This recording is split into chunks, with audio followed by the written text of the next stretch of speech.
ایک رلا دینے والا واقعہ۔ پہلی مرتبہ وہ مجھے جمرات پر نظر آئے۔ مناسب قد و قامت کے حامل تھے، چہرے پر سجی سفید داڑھی نہایت بھلی معلوم ہو رہی تھی۔ بڑے جذبے سے کنکریاں مار رہے تھے۔ 7 کنکریاں مار چکے تو پھر 7 اور ماری۔ خیال ہوا شاید کسی اور نے اپنی رمی کرنے کے لیے وکیل بنایا ہوگا۔ پھر قربان گاہ میں دیکھا تو یکے بعد دیگرے 2 دمبے ذبح کیے۔ ظاہر ہے قربانی کے لیے بھی بہت سے لوگ ذمہ داری لے لیتے ہیں، سو اس میں بھی کوئی غیر معمولی بات نہ لگی۔ اگلے روز طواف وداع کے لیے حرم پہنچا تو طواف کے آغاز پر وہ پھر نظر آئے۔ میں طواف شروع کر رہا تھا اور وہ طواف مکمل کر کے ہجوم سے باہر نکل رہے تھے، لیکن پھر انہیں دوبارہ طواف کرتے ہوئے پایا۔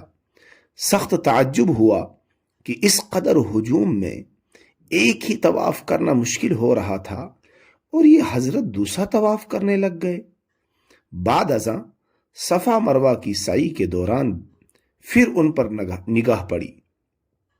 مروہ پر سعی مکمل کر کے میں چپل اٹھانے کی غرض سے صفا پر پہنچا تو انہیں ایک بار پھر سعی کی نیت کرتے اور پھر صفا سے مروہ کی جانب چلتے دیکھا۔ اب تو سخت حیرت ہوئی کہ حضرت ہر عمل دو بار کر رہے ہیں۔ خیال ہوا کہ پوچھنا چاہیے اس قدر ہجوم میں کہاں موقع تھا ان باتوں کا، سو اپنی راہ لی، لیکن ایک کھٹک سی دل میں برقرار رہی۔ حج کے بعد ایک روز میں ناشتے کی غرض سے بقالے کی جانب جا رہا تھا کہ وہ گلی میں داخل ہوتے نظر آئے۔ سلام دعا کے بعد باتوں میں پتہ چلا کہ قریبی عمارت میں ہی رہائش پذیر ہیں۔ میں نے کہا کہ آپ سے کچھ باتیں دریافت کرنا چاہتا ہوں۔ کہنے لگے چلیے میاں، ہمارے کمرے میں آ جائیے، ناشتہ ساتھ ہی کرتے ہیں۔ چنانچہ ان کے کمرے میں جا پہنچا۔ کمرے میں 2 بستر پڑے تھے اور باقی سامان سلیقے سے رکھا ہوا تھا۔ ناشتے کے دوران کچھ ادھر ادھر کی باتیں ہوتی رہیں۔ پھر انہوں نے کہا میاں پوچھئے کیا پوچھنا چاہ رہے تھے؟ عرض کی حضرت حج کے ارکان کی ادائیگی کے دوران آپ مجھے جا بجا نظر آئے، آپ کو ہر عمل 2 بار کرتے دیکھا، بس یہی بات کھٹک رہی تھی، اگر مناسب سمجھیں تو وجہ بتا دیجیے۔ سوال سن کر وہ ٹھٹک کر رہ گئے، پھر ان کی آنکھوں سے آنسو جاری ہو گئے۔ مجھے سخت افسوس ہوا کہ ناحق ان کو دکھی کر دیا۔ معذرت کرنے لگا، کہنے لگے نہیں میاں معذرت کیسی، بتائے دیتے ہیں آپ کو، شاید کچھ دل کا بار کم ہو جائے۔ پھر رومال سے آنکھیں پوچھنے کے پھر رومال سے آنکھیں پوچھتے ہوئے آہستہ آہستہ بتانے لگے میاں کیا بتائیں، بیگم کو حج کی شدید آرزو تھی۔ 6 ماہ پہلے کی بات ہے، جب حج فارم جمع ہونے کی تاریخوں کا اعلان ہوا تو پیچھے لگ گئیں کہ اس بار ہم بھی فارم بھر دیں گے۔ ہم نے کہا بھائی ابھی وقت مناسب نہیں معلوم ہوتا، بچیاں شادی کی عمر کو پہنچ گئی ہیں، کچھ رقم آج سے بچانی شروع کر دینی چاہیے، آخر کو ان کی شادیاں کرنی ہیں۔ لگی حدیثیں سنانے کہ رسول پاک نے فرمایا حج فرض ہو جانے کے بعد حج کی ادائیگی میں جلدی کرنی چاہیے کہ جانے کب کیا رکاوٹ پیش آ جائے۔ پھر دوسری حدیث یہ سنائی جو حج کی ادائیگی کی قدرت رکھنے کے باوجود حج نہ کرے وہ چاہے یہودی ہو کر مرے یا نصرانی۔ پھر تیسری حدیث کہ حج مبرور کا بدلہ جنت کی سوا کچھ نہیں۔ پھر ایک یہ دلیل دی کہ کوئی کام رکا ہے ہمارا جو آئندہ رکے گا۔ جب جس چیز کی ضرورت پڑی اللہ نے اپنے فضل سے پوری کر دی، آئندہ بھی کر دے گا، تو میاں سمجھو یوں حج کا فارم جمع کرا دیا۔ پھر یہاں چلے آئے۔ میاں مت پوچھو کہ بیت اللہ پر پہلی نگاہ پڑی تو کیا حالت ہوئی، کیسا سرور ملا۔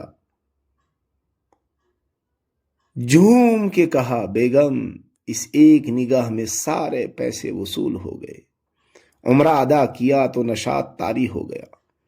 یہی خیال آتا رہا کہ عمرے میں اتنی لذت ہے تو حج کیا ہوگا۔ حج کے انتظار کے دنوں میں طواف اور نماز کے لیے بیت اللہ کے چکر لگتے رہے۔ اسی دوران سرکار دو عالم کے دربار میں حاضری کا موقع بھی ملا۔ دیار نبی سے فیض پا کر مکہ لوٹے تو مزید ایک عمرے کا موقع ملا۔ ہر لمحے اللہ کی رحمت کا حالہ اپنے ارد گرد محسوس ہوتا تھا۔ میاں دعائیں تو یوں قبول ہو رہی تھیں گویا اللہ انتظار میں بیٹھا ہو کہ بندے کے منہ سے کوئی سوال نکلے اور وہ پورا کر دے۔ اللہ اکبر، بھائی یقین مانو اسی کا ظرف ہے، ورنہ کہاں ہم سا گنہگار کہ حج ایسے فریضے کی ادائیگی کی فکر کرنے کے بجائے ٹال مٹول اور بہانے بازیاں، اور کہاں اس کا کرم۔ چاہتا تو وہ بھی ہماری دعاؤں کو ٹال دیتا، لیکن نہیں میاں، بلا بھی لیا اور مان بھی گیا۔ دن یوں ہی مزے میں گزرتے رہے۔ حج قریب آتا جا رہا تھا۔ وہ جمعے کی شام تھی، آسمان پر کالے بادل گھر گھر کر آنے لگے، پھر باران رحمت کا نزول ہوا، شدید بارش ہوئی۔ ہم اور ہماری بیگم حرم کے بیرونی صحن میں تھے۔ لمحوں میں کپڑے تتر بتر ہو گئے۔ طے ہوا واپس رہائش گاہ پہ چلا دو۔ 4 قدم چلے تھے کہ ہمیں خیال آیا کہ پانی کے تھرماس میں زمزم ختم ہو چکا ہے۔ بیگم سے ذکر کیا تو جھٹ سے بولی آپ ٹھہریے، میں بھر کے لاتی ہوں، اور پاس ہی موجود زمزم کی ٹینکی کی جانب دوڑ پڑی۔ چند قدم ہی آگے بڑھی ہوگی کہ ایک دھماکہ ہوا اور اوپر سے ٹنوں وزنی کرین آ گری۔ میاں بس مت پوچھو آن کی آن میں کیا ہو گیا۔ ان کی آواز بیٹھتی چلی گئی، میری بھی آنکھوں سے آنسو آ گئے۔ وہ حادثہ تھا ہی اتنا اندوہناک، ایک لمحے میں 20 حاجی شہید ہو گئے اور بے شمار زخمی، حرم کا مرمری صحن سرخ ہو گیا تھا۔ تعزیت کرنی چاہی لیکن الفاظ گویا حلق میں پھنس کر رہ گئے۔ کچھ دیر سکوت کے بعد انہوں نے خاموشی توڑی۔ میاں کیا بتاؤں، کتنی خوبیاں تھیں اس میں، نہایت صابر اور شاکر، وفا شعار، سلیقہ مند، اللہ کی رضا میں راضی، بھاگ بھاگ کے ہماری خدمتیں کیا کرتی تھی، ہماری مرضی پہ اپنی مرضی کو قربان کر دیا، اپنی پسند ناپسند کو ہماری پسند ناپسند کے مطابق ڈھال لیا، ہر خوشی غمی میں ہمارے شانہ بشانہ۔ وہ کہتی تھیں کہ عورت کا مرد کے شانہ بشانہ چلنے کا اصل اور پسندیدہ طریقہ اس کی نظر میں یہی ہے۔ میاں نکاح میں قبول ہے کہا نا تو پھر ہر طرح سے ہمیں قبول کر کے دکھایا، ہماری جھڑکیاں اور نخرے برداشت کیے، کبھی شکوہ نہ کیا، وقت بے وقت کی فرمائشیں پوری کیں۔ سفر حج کے سامان کی پیکنگ کے وقت ہماری ضروریات کی تمام اشیاء خود ہی جمع کر کے رکھیں، کپڑوں سے لے کر سیفٹی پن تک اور اینک سے لے کر دواؤں تک ہر چیز کی موجودگی کو یقینی بنایا۔ تربیتی نشستوں میں باقاعدگی سے شرکت کا اہتمام کیا، اور یہاں آ کے تو وہ گویا بچھی ہی چلی جا رہی تھی۔ نل کے پانی تک نہ پینے دیتی تھی ہمیں۔ حرم میں حاضری کے بعد تھک ہار کر واپس آتے تو خود باوجود تھکان کے ہمارے پیر دبانے لگ جاتی۔ ہم روکتے تو کہتی پہلے تو آپ صرف شوہر تھے، اب تو اللہ کے مہمان بھی ہیں، اللہ کے مہمان کی خدمت کرنے دیجیے۔ کبھی کبھی احساس تشکر سے بھیگی آنکھیں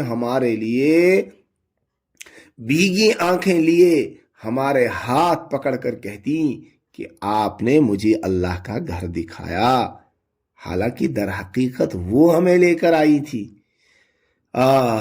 وہ صرف ہماری دنیا ہی نہیں، آخرت کے بارے میں بھی فکر کیا کرتی تھیں۔ میاں اللہ والی تھیں، بڑی اللہ والی، جبھی تو اللہ نے اسے پاک صاف کر کے اپنے پاس بلا لیا، شہادت کی موت عطا فرما دی، سیدہ خدیجہ کے قدموں میں جگہ عطا فرمائی، کیسے بلند درجات پا لیے۔ بچوں کی بھی ایسی تربیت کی کہ جب بچوں کو اس کی شہادت کی اطلاع دی تو الٹا ہمیں ہی صبر کی تلقین کرنے لگے۔ سچ فرمایا سرکار دو عالم نے کہ دنیا کی بہترین نعمت نیک بیوی ہے۔ اس نیک بخت نے خدمتیں کر کر کے ہمیں اپنا مرید بنا لیا تھا۔ میاں حج پر ہر رکن کی ادائیگی کے دوران اس کی کمی محسوس ہوئی، سو اس کی طرف سے بھی رمی، قربانی، طواف وداع اور سعی کر دی، بس یوں ہی اپنے دل کے بہلاوے کو کہ ہم نے قدم پر خود کو اس کی محبتوں اور وفاؤں کا مقروض پایا۔ سارے خاندان والے ہمیں زن مرید کہتے ہیں، چاہو تو تم بھی کہہ لو۔